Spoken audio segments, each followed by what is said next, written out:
Hello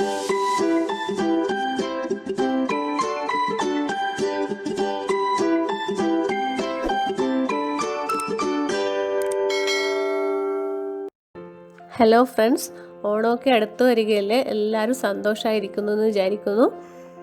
ഇന്ന് ഞാനൊരു സദ്യ special റെസിപ്പിയാണ് ട്രൈ ചെയ്യാൻ പോകുന്നത്. കുറുക്ക് കാളനാണ് ഇന്ന് ഉണ്ടാക്കുന്നത്. പച്ചക്കായും ചേനയും വെച്ചിട്ടുണ്ടാക്കുന്ന നല്ലൊരു ടേസ്റ്റി ആയിട്ടുള്ളൊരു സദ്യ സ്പെഷ്യൽ റെസിപ്പിയാണിത്. വളരെ എളുപ്പത്തിൽ നമുക്കിത് ഉണ്ടാക്കാൻ പറ്റും.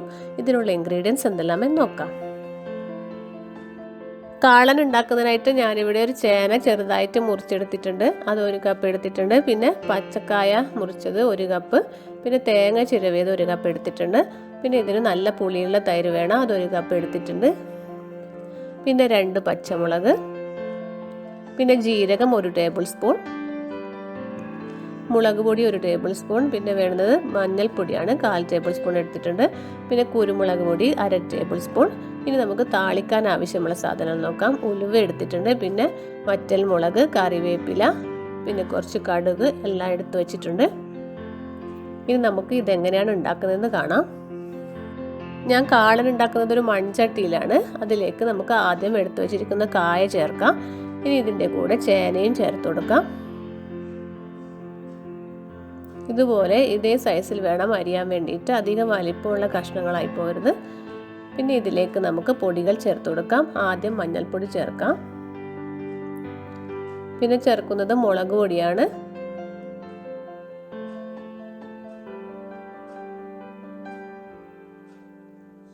പിന്നെ ഇതിലേക്ക് കുറച്ച് കുരുമുളക് പൊടി ചേർക്കാം.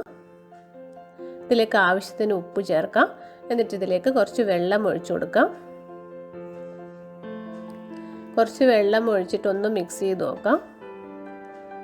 ഈ വെള്ളം കുറച്ച് കുറവാണ്, ഇത് മുങ്ങാൻ മാത്രമുള്ള വെള്ളം ഒഴിക്കണം. അതുകൊണ്ട് ഞാൻ കുറച്ചുകൂടി വെള്ളം ഇതിലേക്ക് ആഡ് ചെയ്യാണ്.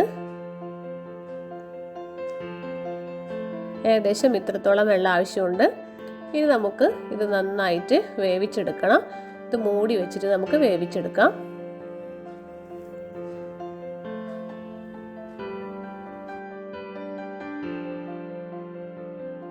ഇപ്പോൾ ഏകദേശം 5 മിനിറ്റ് കഴിഞ്ഞു. നമുക്ക് പാത്രം തുറന്നിട്ട് പച്ചക്കറികളൊക്കെ വെന്തിട്ടുണ്ടോ എന്ന് നോക്കാം. ഇതിൽ വെള്ളമൊക്കെ കുറച്ച് വറ്റിയിട്ടുണ്ട്, പകുതി ആയിട്ടുണ്ട് ഇപ്പോൾ വെള്ളം. എന്നാൽ പച്ചക്കറികൾ ശരിക്കും വെന്തിട്ടുമില്ല. അതുകൊണ്ട് നമുക്കിത് കുറച്ച് സമയം കൂടി വേവിച്ചെടുക്കണം. ഒന്നുകൂടി ഇത് മൂടി വെച്ചിട്ട് ഒരു 5 മിനിറ്റ് കൂടി വേവിച്ചെടുക്കാം. പച്ചക്കറികൾ വേവുന്ന സമയം കൊണ്ട് നമുക്ക് ഇതിനുള്ള അരപ്പ് റെഡിയാക്കണം. അതിനായിട്ട് ഞാൻ എടുത്തു വച്ചിരിക്കുന്ന തേങ്ങ ഒരു മിക്സിയുടെ ജാറിലേക്ക് ഇടുകയാണ്. 1 കപ്പ് തേങ്ങ എടുത്തിട്ടുണ്ട്, അത് നമുക്ക് മിക്സിയുടെ ജാറിലേക്ക് ഇടാം. പിന്നെ ഇതിലേക്ക് 2 പച്ചമുളക് ചേർക്കുന്നുണ്ട്. ഞാനിവിടെ 2 പച്ചമുളക് എടുക്കുന്നുള്ളൂ. നിങ്ങൾക്ക് കൂടുതൽ എരിവേണമെങ്കിൽ കൂടുതൽ പച്ചമുളക് എടുക്കാം. പിന്നെ ജീരകം 1 ടേബിൾ സ്പൂൺ എടുത്തിട്ടുണ്ട്. ഇതെല്ലാം കൂടി ഒന്ന് ചതച്ചെടുക്കാം. ഒന്ന് ചതച്ചെടുത്തതിന് ശേഷം ഇതിലേക്ക് കുറച്ച് വെള്ളം കൂടി ചേർത്തിട്ട് നന്നായിട്ട് ഇതൊന്ന് അരച്ചെടുക്കണം. അങ്ങനെ നമ്മുടെ അരപ്പ് ഇവിടെ റെഡി ആയിട്ടുണ്ട്. ഇനി നമുക്ക് പാത്രം തുറന്നിട്ട് പച്ചക്കറിയെല്ലാം നന്നായിട്ട് വെന്തിട്ടുണ്ടോ എന്ന് നോക്കാം. ഒരു തവി ഉപയോഗിച്ചിട്ട് ഇതെല്ലാം ഒന്ന് പ്രസ് ചെയ്ത് നോക്കിയാൽ തന്നെ നമുക്ക് മനസ്സിലാവും ഇത് നന്നായിട്ട് വെന്തിട്ടുണ്ട്. ചേനയും കായും ഒക്കെ നന്നായിട്ട് വെന്തിട്ടുണ്ട്. വെള്ളമൊക്കെ നന്നായിട്ട് നല്ലതുപോലെ പറ്റിയില്ല, കുറച്ച് വെള്ളം ഇതിലുണ്ട്. എന്നാലും സാരമില്ല, നമ്മൾ തേങ്ങയൊക്കെ ചേർക്കുമ്പോൾ ഇത് പാകമായിക്കോളും. ഇനി ഇതിലേക്ക് നമുക്ക് അരപ്പ് ചേർക്കാം.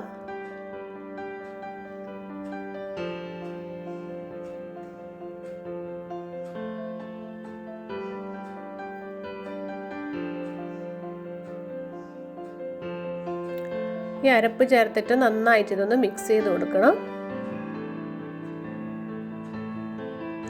എപ്പോഴും മൺചട്ടിയിൽ ഉണ്ടാക്കുന്നതാണ് നല്ലത്. ഇങ്ങനെ സദ്യക്കുള്ള കറികളൊക്കെ മൺചട്ടിയിൽ ഉണ്ടാക്കുന്നതാണ് കൂടുതൽ ടേസ്റ്റ്. കുക്കറിലാകുമ്പോൾ പെട്ടെന്ന് ഉണ്ടാക്കിയെടുക്കാൻ പറ്റും, എന്നാലും കൂടുതൽ ടേസ്റ്റ് ഇങ്ങനെ മൺചട്ടിയിൽ ഉണ്ടാക്കുമ്പോഴാണ്. ഇനി ഇതിൽ വെള്ളമൊന്നും ചേർക്കേണ്ട ആവശ്യമില്ല, ഇത് പാകത്തിനുള്ള വെള്ളമുണ്ട്. അതുകൊണ്ട് വേറെ വെള്ളമൊന്നും ചേർക്കേണ്ട ആവശ്യമില്ല. നിങ്ങൾക്ക് പിന്നെ നല്ല ലൂസായിട്ട് വേണമെന്നുണ്ടെങ്കിൽ കുറച്ച് തിളച്ച വെള്ളം ചേർത്താൽ മതി. ഇത് കുറുക്ക് കാളനായതുകൊണ്ട് തന്നെ അധികം വെള്ളമൊന്നും ആവശ്യമില്ല.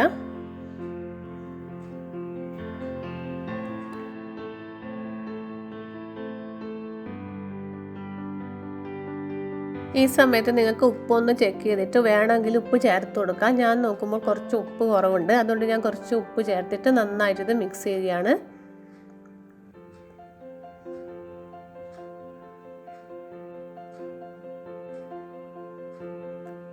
ഇനി നമുക്കിതിലേക്ക് തൈര് ചേർക്കാം.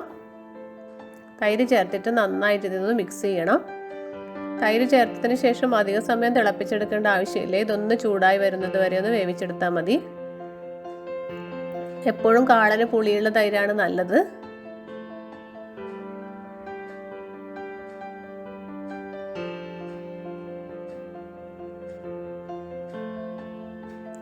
ഇത് നന്നായിട്ട് മിക്സ് ചെയ്തെടുക്കണം.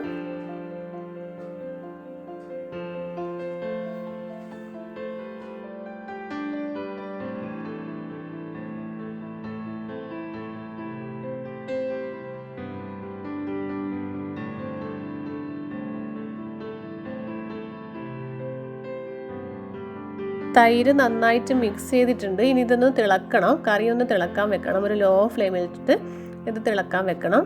ഇതിലേക്ക് വെള്ളമൊന്നും ആഡ് ചെയ്യേണ്ട ആവശ്യമില്ല. ഇതുപോലെ കുറുകിയിട്ട് തന്നെയാണ് കാളൻ ഉണ്ടാവുക.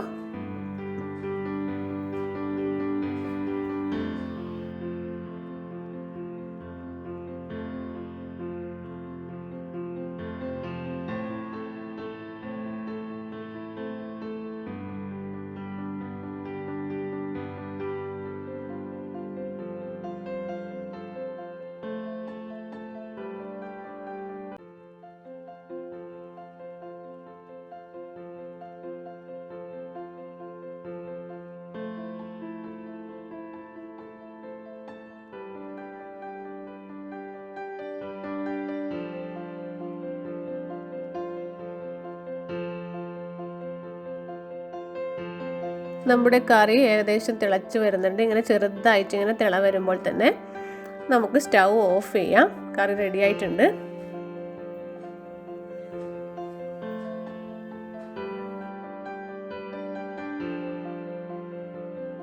ഇനി കറി താളിക്കുകയാണ് വേണ്ടത്. അതിനായിട്ട് ഞാനിവിടെ കുറച്ച് വെളിച്ചെണ്ണ വെച്ചിട്ടുണ്ട്. അതിലേക്ക് കുറച്ച് ഉലുവ ഇട്ട് കൊടുക്കുകയാണ്. ഉലുവ ഒന്ന് റോസ്റ്റ് ചെയ്തെടുക്കണം.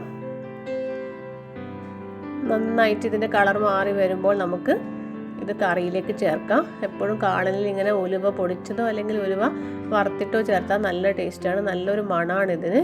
ഇനി നമുക്കിത് കുറച്ച് കടുകും വറ്റൽമുളകും കറിവേപ്പിലെല്ലാം നന്നായിട്ട് വറുത്തിട്ട് ചേർത്ത് കൊടുക്കാം.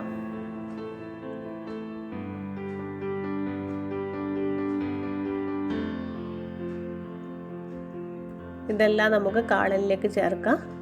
അങ്ങനെ നമ്മുടെ ടേസ്റ്റി കാളൻ റെഡി ആയിട്ടുണ്ട്. ഈ സദ്യ റെസിപ്പി നിങ്ങളെല്ലാവരും ട്രൈ ചെയ്ത് നോക്കുമെന്ന് വിചാരിക്കുന്നു. എന്നിട്ട് നിങ്ങളുടെ അഭിപ്രായമൊക്കെ അറിയിക്കുക കേട്ടോ. പുതിയൊരു റെസിപ്പിയുമായിട്ട് വീണ്ടും കാണാം. താങ്ക്